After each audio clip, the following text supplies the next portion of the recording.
Parehong sapul sa CCTV ang magkahiwalay na insidente ng pagnanakaw sa Bulacan. Ang isa sa mga salarin kalmado pang nagmasid-masid sa loob ng pinasok niyang bahay na parang bang doon siya nakatira. Nasa frontline ng balitang yan si Ian Suyu. Kuha ang CCTV sa loob ng bahay na ito sa Bukawe, Bulacan nitong Lunes ng madaling araw. Makikita ang isang lalaki na lumabas sa kwarto. Kalmadong nagmamasid na para bang residente siya. Pero kawatan pala. Kwento ng may-ari ng bahay, patulog na sila noon nang mapansin ang pag-flash ng liwanag sa bahagi ng kanilang bahay.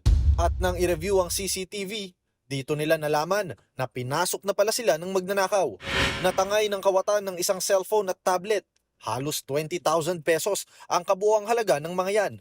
At ang matindi pa, bumalik pa ang lalaki. May takip na siya sa mukha at ra-round 2 pa sana ng pagnanakaw. Pero wala na siyang nakuha, kaya umalis na rin kagad ito. O bali, ang ginawa lang niyang access is yung mulak. Kumuha lang po siya ng mulak na tutungtungan niya sa labas. Kasi yung open po ang bintana namin. Tingin niya may kasabwat ang lalaki. Napansin daw kasi nilang may umaali-aligid malapit sa kanilang compound bago matapos ang pagnanakaw. May nakita po siya ng dalawang lalaki sa taas, nakadungo po dito. Compound kasi po sa compound kami dito. Nakadungo po dun sa may gas station sa taas, nakadungo dito sa ibaba. Dalawang lalaki. Naipablatter naman na ang pagnanakaw habang inaalam pa ang pagkakakilanlan ng mga salarin.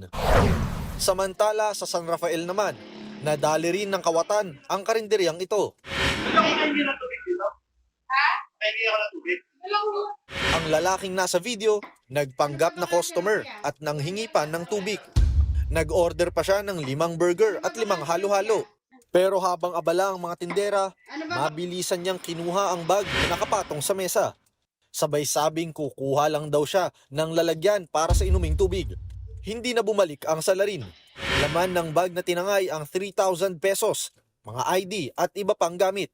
Ayon sa mga pulis, nakatanggap rin sila ng report na ang parehong lalaki sangkot din sa pagnanakaw sa Bustos at Baliwag sa Bulacan. Tinutugis na ngayon ang salarin. Nagbabalita mula sa frontline, Ian Suyu, News 5.